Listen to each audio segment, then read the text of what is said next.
علي أن أصحح الفكر. لست ألبسه من أجل أن يقال، لا، ألبسه من أجل أن يقال مذنب على الرحب والسعة، ألبسه من أجل أن يقال جاهل على الرحب والسعة، عاصي على الرحب والسعة. لذلك لبسته، هذا هو.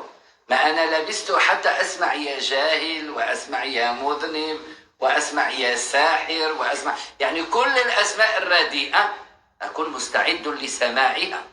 لست أقول لا أطيق، ما أنا قمت بأكثر ما سمعت، ما أنا أكلت ما لا يحل لي أكله. إذا نظرنا مجرد بالإسقاط، أكلت ما لا يحل لي. ألم تأكل حراما في حياتك؟ بالعكس، بالهنا والشفا، ما أنت أكلت الكثير، هذا هو، أثمر منك الكثير.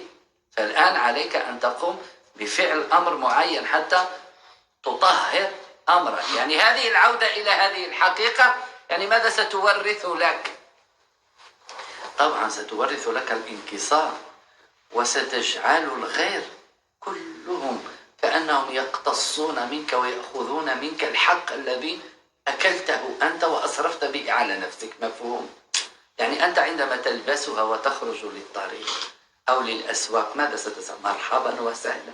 لا، طبعا ستسمع بأنك خرقت القانون وخرقت الظاهر والباطن وشرع الباري وفسقت وفجرت فأنت عندما تسمع هذا هو الذي سيطهرك إذا صبرت على الكلام الغير. هذا هو الذي فماذا أنت سيكون ردة فعلك؟ أستغفر الله، كأن تقول للذي يكلمك بهذا اللفظ نعم فعلت، وأنا استغفر لي ربي حتى يتوب علي. هذا هو. يا فاسق يا فاجر، نعم أستغفر الله، ادعو لي ربي. يا لص يا كذا، نعم ادعو لي ربي. تعامل بهذا اللفظ، ستحوز الرفعة والطهارة. حتى من الذي يؤذيك سيصبح ولي حميم، بدل يؤذيك مع الوقت يؤيدك عندما يفقه الأمر. وأنت لست ملزم حتى تشرح له كل هذه الأمور، لا، ما أنت خلاص جمعت الكل في كلمة خفيفة وثقيلة في الميزان، أستغفر الله، وانتهى الأمر. لأن ليس بحثك أن تعطيه درس وموعظة حتى تظهر لما أنت لبستها أو أنت لست داعية في هذا الأمر، أنت لبستها من أجل أن تطهر نفسك، فاشتغل على هذا الباب. لبسها شيخك من أجل أن يقول لك هذه الصورة التي رأيتها في الاستخارة أو رأيتها في المنام أو في اليقظة، حتى هي تلبس مرقعة، فهم؟ ويلبسها الشيخ سوداء أكثر، ليست كلونك أنت بهج. ما سبب؟ كأنه يعطيك رسالة الشيخ ويقول لك أنا أذنبت أكثر منك، أنا أسرفت أكثر منك. يعني أين صار الحل؟